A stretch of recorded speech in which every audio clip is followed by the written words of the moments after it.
सावन माह के कृष्ण पक्ष की एकादशी जो कि कामिका एकादशी होती है और कामिका एकादशी के दिन आप अपनी मनोकामना पूर्ति के लिए कई उपाय कर सकते हैं। सावन के जो महीना होता है, सावन के महीने की प्रत्येक दिन और प्रत्येक तिथि बहुत ही शुभ दिन माना जाता है। ऐसे में कामिका एकादशी का होना सभी शिव भक्तों के लिए, सभी श्री हरि विष्णु के भक्तों के लिए काफ़ी महत्वपूर्ण दिन है। ऐसे में जो भी आपकी मनोकामना है जो काफ़ी दिनों से पूरी नहीं हो रही है, संतान को लेकर हो, पुत्र प्राप्ति की चाह हो या आर्थिक दृष्टि को लेकर हो, किसी भी तरीके की कोई मनोकामना है तो कामिका एकादशी के दिन इस वीडियो में बताए गए सरल से उपाय जरूर करें। कामिका एकादशी इस बार आपको बता दें कि 21 जुलाई के दिन है और सोमवार के दिन है। सावन के महीने का प्रत्येक सोमवार एक महत्वपूर्ण सोमवार होता है और प्रत्येक सोमवार के दिन आप जो है शिव भगवान को प्रसन्न कर सकते हैं, अपनी मनोकामना पूर्ति करवा सकते हैं। उसके साथ ही सावन के सोमवार के दिन कामिका एकादशी का होना दुर्लभ संयोग बताया गया है और ऐसे में अगर आप उपाय करते हैं, दान पुण्य करते हैं, पूजा पाठ करते हैं, मंत्रों का जाप करते हैं तो निश्चित ही आपकी मनोकामना पूरी होगी। इस बार 21 जुलाई सोमवार के दिन जो है कामिका एकादशी है और कामिका एकादशी की जो शुरुआत है वो 20 तारीख को दोपहर में 12:12 पर हो जाएगी और इस एकादशी तिथि की समाप्ति होगी 21 जुलाई को सुबह के समय 9:38 पर। ऐसे में उदय तिथि के अनुसार एकादशी का जो व्रत रखा जाएगा, जो आपको उपाय करने हैं वो आप करेंगे 21 जुलाई को। तो जो भी निसंतान दंपत्ति हैं जिनको संतान प्राप्ति में बाधाएं आ रही हैं, उनके लिए कामिका एकादशी का व्रत काफ़ी महत्वपूर्ण बताया गया है। हमारे शास्त्रों में कामिका एकादशी की बड़ी ही महिमा बताई गई है।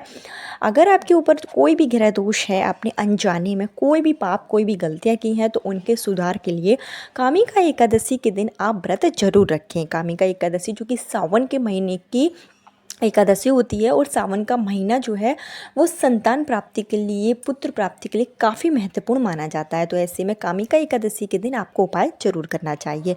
आपको बता दें कि कामिका एकादशी के दिन जो है पूरे दिन भर सर्वात सिद्धि योग रहेगा।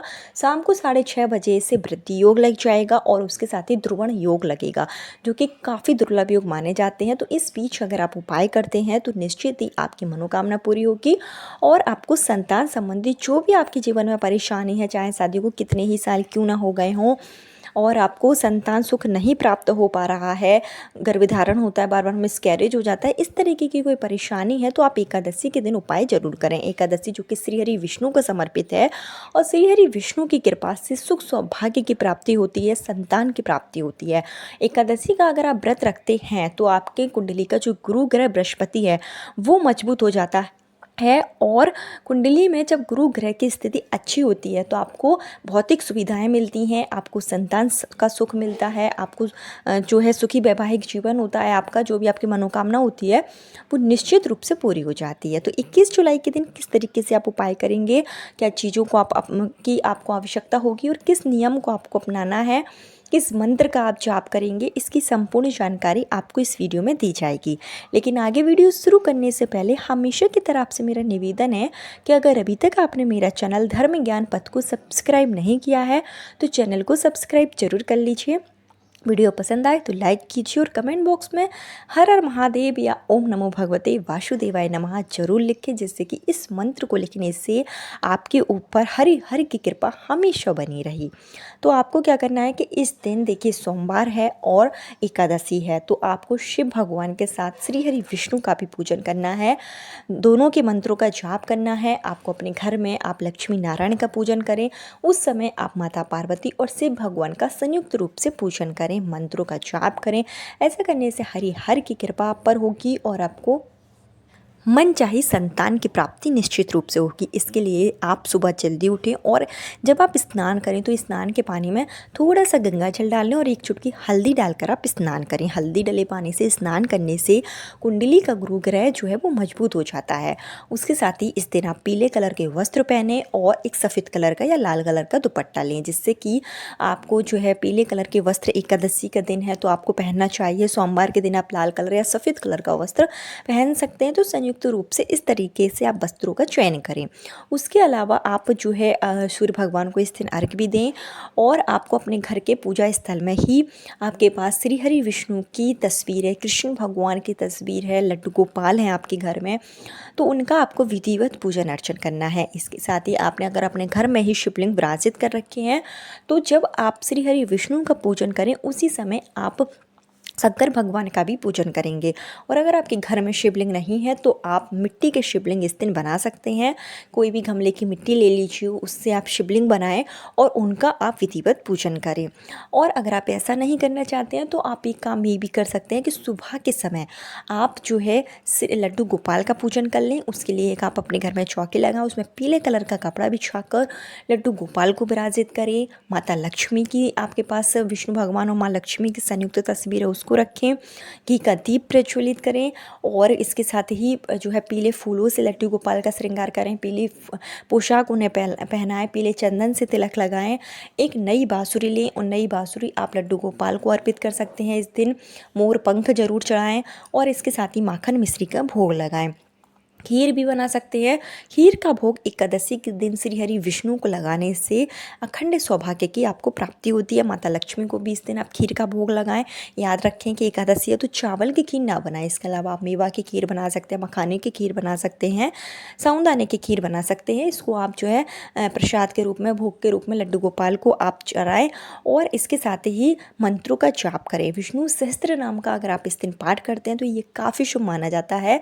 इसके अलावा आप संतान प्राप्ति, पुत्र प्राप्ति के लिए जो है संतान गोपाल मंत्र का जाप कर सकते हैं। संतान गोपाल मंत्र का जाप एकादशी के दिन करना काफ़ी शुभ माना जाता है। इससे संतान प्राप्ति के प्रबल योग बनते हैं। पुत्र प्राप्ति की चाह है तो वो भी बहुत जल्दी पूरी हो जाती है। देवी की शुद्ध गोविंद वासुदेव जगपते देहि में तन्यम कृष्ण त्वाम शरण गता। इस मंत्र का अगर आप ज़्यादा से ज़्यादा एकादशी के दिन जाप करेंगे तो इससे आपके जो ग्रह दोष हैं वो तो शांत होते ही हैं और पुत्र प्राप्ति के प्रबल योग बनेंगे। इसके अलावा आपको जो है प्रदोष काल में आप शिव भगवान का पूजन कर सकते हैं। प्रदोष काल में शिव भगवान की पूजा काफ़ी महत्वपूर्ण मानी जाती है। सोमवार का दिन है तो अगर आप सोमवार का व्रत रखते हैं तो आप सोमवार का व्रत रख सकते हैं और आप एकादशी का व्रत रखते हैं तो आप इस दिन एकादशी का व्रत भी रख सकते हैं। दोनों ही व्रत साथ में इस दिन आप रख सकते हैं। जो भी आप व्रत रखें सुबह के समय संकल्प जरूर ले लें और जो भी मनोकामना के साथ में रख रहे हैं तो वो मनोकामना भी आपको जो है श्री हरि विष्णु के सामने बोल देना है। इस तरीके से आप एकादशी और सोमवार का व्रत एक ही दिन रखकर एक साथ में आप पूजन कर सकते हैं। एक साथ में ही आप मंत्रों का जाप भी कर सकते हैं। आपके घर के आसपास कहीं पर भी जो है अगर विष्णु भगवान का मंदिर है तो वहाँ पर आप जाकर दीपदान जरूर करें। शिव भगवान का मंदिर है, सोमवार का दिन है तो शिवलिंग पर जाकर आपको पंचामृत से अभिषेक जरूर करना है। शिव भगवान पर आप बेलपत्र चढ़ाएं, विष्णु भगवान पर भी आप बेलपत्र चढ़ा सकते हैं। शिव मंत्रों का जाप कर सकते हैं। ओम नमः शिवाय, श्री शिवाय नमस्तुभ्यम का जाप करें और इस दिन आप माता पार्वती को सिंदूर जरूर अर्पित करें। माँ लक्ष्मी को भी आप इस दिन सुहाग की चीज़ें अर्पित कर सकते हैं। इसके साथ ही जब आप जो है विष्णु भगवान और शिव भगवान दोनों की संयुक्त रूप से आप पूजा भी कर सकते हैं। इसके लिए अगर आपके घर के आसपास बेलपत्र का वृक्ष है तो बेलपत्र के वृक्ष के नीचे जाकर आप शिवलिंग जरूर बनाएं और आप शिवलिंग बनाकर हर के नाम से जो है प्रसाद चढ़ाएंगे। आप बेलपत्र की परिक्रमा करें। बेलपत्र पे मनोकामना का एक लाल कलर का धागा लेकर इस दिन आप बांध सकते हैं। श्री हरि विष्णु और शिव भगवान की कृपा पाने के लिए बेलपत्र का पूजन आप जरूर करें। ये काफ़ी शुभ माना जाता है। इसके साथ ही इस दिन आपको तुलसी के क्यारे के पास में शाम के समय दीप जरूर प्रज्वलित करना है। गाय का घी ही होना चाहिए और तुलसी में जब आप दीप प्रज्वलित करें तो वहाँ बैठकर ओम नमो भगवते वासुदेवाय नमः मंत्र का जाप करें। तुलसी की परिक्रमा करें। तुलसी की परिक्रमा एकादशी के दिन इसके साथ ही संतान प्राप्ति के लिए, वंश वृद्धि के लिए आप जो है कामिका एकादशी के दिन एक छोटा सा उपाय जरूर करें। इसके लिए आपको जो है पीपल के वृक्ष के पास जाना है और पीपल के पेड़ में आपको मीठा जल अर्पित करके घी का दीप प्रज्वलित करना है और मंत्रों का जाप करना है। और पीपल के आपको 5 पत्ते लेना है और 5 पत्तों पर आपको पीले कलर की मिठाई, जो भी आपके पास पीले कलर की मिठाई हो वो आप 5 पत्तों पर रख दीजिए और यह पीपल के 5 पत्ते आपको पीपल के पेड़ के नीचे ही रख देना है। श्री हरि विष्णु का आह्वान करना है आपको और अपने पितरों को भी याद करना है। अगर आप इस दिन जो है पीपल के वृक्ष की पूजा करते हैं, पीपल के पेड़ के नीचे दीप प्रज्वलित करते हैं, 5 पीपल के पत्ते पर पीली मिठाई रखते हैं, तो इससे श्री हरि विष्णु का आशीर्वाद तो आपको प्राप्त होता ही है, इसके साथ ही आपके जो पितृ होते हैं वो भी प्रसन्न होते हैं। कामिका एकादशी के दिन आप अपने पितरों को प्रसन्न करने के लिए भी पीपल के वृक्ष के नीचे एक सरसों के तेल का दीपक अलग से प्रज्वलित कर सकते हैं। एक तो आपको घी का दीपक प्रज्वलित करना है जो आपको श्री हरि विष्णु के नाम से करना है, और एक आप सरसों के तेल का दीपक लंबी बाती का अपने पितरों के लिए अलग से प्रज्वलित कर सकते हैं। पितरों के मंत्रों का जाप कर सकते हैं। ओम सर्व पितृदेवताभ्यो नमः, इस मंत्र का आप जाप कर सकते हैं।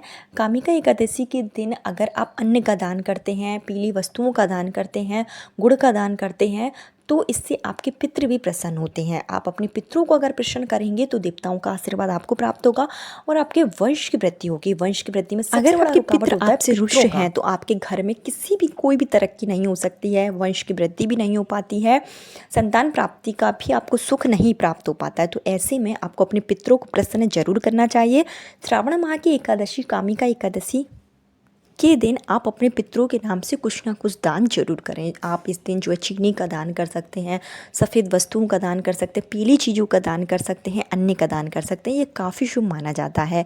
इसके साथ ही श्री हरि विष्णु का पूजन जरूर करें, शिव भगवान का पूजन करें, लड्डू गोपाल का आपको विधिवत पूजन इस दिन जरूर करना है। इससे संतान का सुख निश्चित रूप से प्राप्त होता है। अगर आपके घर में लड्डू गोपाल नहीं है तो आप नए लड्डू गोपाल भी इसी दिन लाकर अपने घर में विराजित कर सकते हैं। इस दिन नए लड्डू गोपाल को अगर आप अपने घर में लाते हैं तो ये काफ़ी शुभ माना जाता है। इससे घर में सुख सौभाग्य की प्राप्ति होती है। तो ये छोटे छोटे उपाय हैं जिसको कि अगर आप 21 जुलाई कामिका एकादशी के दिन करेंगे तो सोमवार का दिन और एकादशी का दिन काफ़ी दुर्लभ सहयोग है। आपको संतान संबंधी जो भी परेशानी है वो निश्चित रूप से दूर होगी और आपको मातृत्व का सुख जरूर प्राप्त होगा। कल फिर मिलती हूँ नए वीडियो नए उपाय के साथ। जब तक के लिए हर हर महादेव। ओम नमो भगवते वासुदेवाय नमः।